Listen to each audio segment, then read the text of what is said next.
सावित्री जिंदल जी, माता सावित्री जिंदल जी। नायब साहब की क्यों कैथल में सबसे कम डॉक्टर पेशेंट रेशियो क्यों है? सबसे कम डॉक्टर कैथल में ही क्यों लग रहे हैं?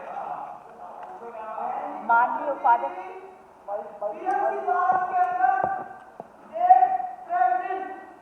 महिला डिलीवरी के लिए आई और वहां पे कोई डॉक्टर नहीं, कोई नर्स नहीं, कोई एएनएम नहीं और कोई ट्रांसपोर्ट नहीं। मैं वहां गई, वहां मैंने सीएमओ से वीडियो कॉल पर सारी स्थिति दिखाई और फिर 15 मिनट में रिटायर्ड एएनएम। ये हाल है। माननीय उपाध्यक्ष महोदय, अब तो चुप हो जाओ, मतलब तो बोल लेने दो। विधायक जी बोलिए, बोलिए। ने कोई शिकायत की ना?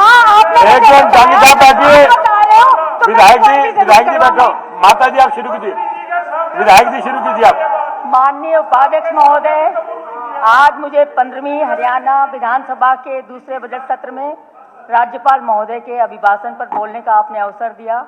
मैं दिल से आपकी आभारी हूँ। उपाध्यक्ष जी, यह सदन केवल ईंट पत्थरों की इमारत नहीं बल्कि हरियाणा वासियों की आशाओं और आकांक्षाओं का पवित्र मंदिर है और मैं दिल से अनुभव करती हूँ कि आज हमारी नायब सरकार हरियाणा का कोना कोना महकाने में कामयाब हो रही है। अपने मुख्यमंत्री के लिए मैं 2 पंक्तियाँ कहना चाहती हूँ। हवाओं के भरोसे नहीं है हम, हवाओं के भरोसे नहीं है हम, चट्टाने तूफानों का रुख मोड़ देती हैं, चट्टाने तूफानों का रुख मोड़ देती हैं।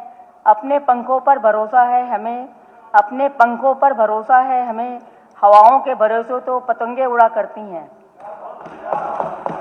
हमारे समर्पित मुख्यमंत्री नायब सिंह जी के हौसले और सबको एकजुट लेकर चलने के हुनर ने हरियाणा में विकास की नई लहर ला दी है, लाडो लक्ष्मी को सम्मान दिया है और यही हमारी सरकार के मजबूत इरादों रूपी पंखों की उड़ान का प्रमाण है।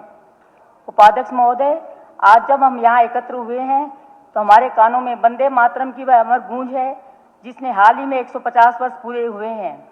राज्यपाल महोदय ने सही कहा है कि देशभक्ति केवल नारों में नहीं बल्कि सरकार की नीतियों में झलकनी चाहिए और आज हरियाणा की नीतियाँ अंत्योदय के इसी भाव से ओतप्रोत हैं। माननीय राज्यपाल महोदय के अभिभाषण में हरियाणा के समग्र विकास की स्पष्ट दिशा दिखाई देती है।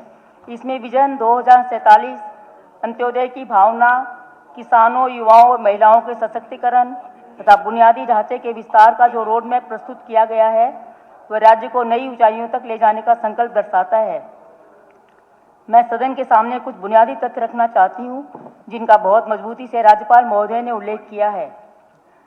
सरकार ने हरियाणा विजन डॉक्यूमेंट 2047 के माध्यम से राज्य को $1 ट्रिलियन की अर्थव्यवस्था बनाने का जो खाका खींचा है वह हमारे गौरवशाली भविष्य की नींव है। CCC clean, carbon negative, conducive approach से हम आने वाली पीढ़ियों को एक सुरक्षित पर्यावरण देने के लिए प्रतिबद्ध हुए हैं। वरिष्ठ नागरिकों और दिव्यांगों को मिलने वाली 3200 रुपये प्रतिमाह की पेंशन, दीनदयाल लाडो लक्ष्मी योजना के तहत बेटियों और माताओं के खाते में सीधे 2100 रुपये पहुँचाना क्या केवल वित्तीय सहायता है? नहीं, यह उनके सम्मान और स्वावलंबन की नई इबारत है। लखपति दीदी और ड्रोन दीदी जैसे कार्यों ने ग्रामीण अर्थव्यवस्था में जो मूक क्रांति पैदा की है वह सचमुच काबिले तारीफ है। हरियाणा एक कृषि प्रधान राज्य है और मेरी फसल मेरा ब्यौरा पोर्टल और उर्वरक वितरण में पारदर्शिता ने हमने न केवल 716 करोड़ रुपए की सब्सिडी बचाई है बल्कि किसानों के हक को भी सुरक्षित किया है। फसल अवशेष जलाने की घटनाओं में 52.9% की कमी हमारे किसानों की पर्यावरण के प्रति सजगता का सशक्त प्रमाण है।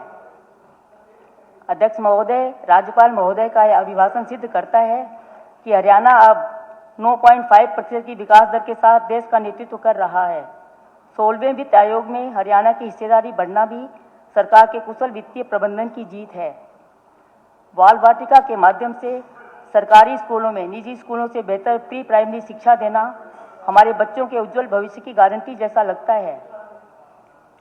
उपाध्यक्ष महोदय, राज्यपाल महोदय का अभिभाषण स्पष्ट करता है कि सरकार सबका साथ, सबका विकास और सबका प्रयास के मंत्र पर अड़िग है।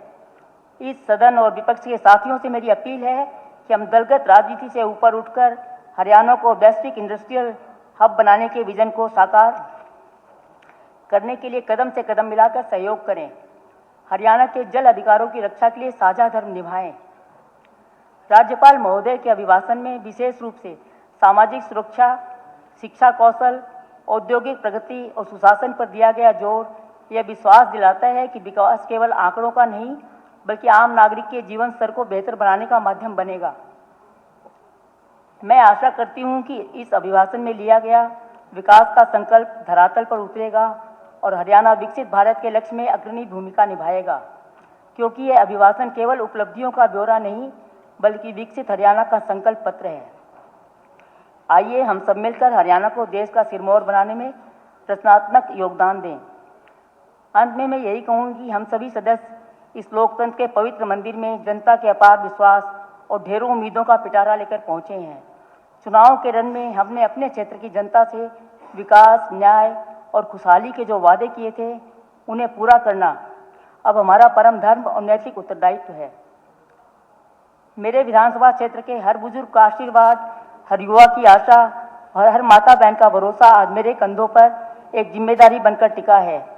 मैं इस सदन और माननीय सरकार से विनम्र आग्रह करती हूँ कि मेरे निर्वाचन क्षेत्र की मूलभूत समस्याओं के समाधान और वहाँ के नागरिकों के सुनहरे सपनों को हकीकत में बदलने के लिए मुझे अपना पूर्ण सहयोग व मार्गदर्शन प्रदान करें, क्योंकि मेरा मानना है कि जब मेरे क्षेत्र का हर घर खुशहाल होगा तभी हमारे विकसित हरियाणा का संकल्प वास्तव में सिद्ध होगा। धन्यवाद। जय हिसार, जय हरियाणा, जय भारत।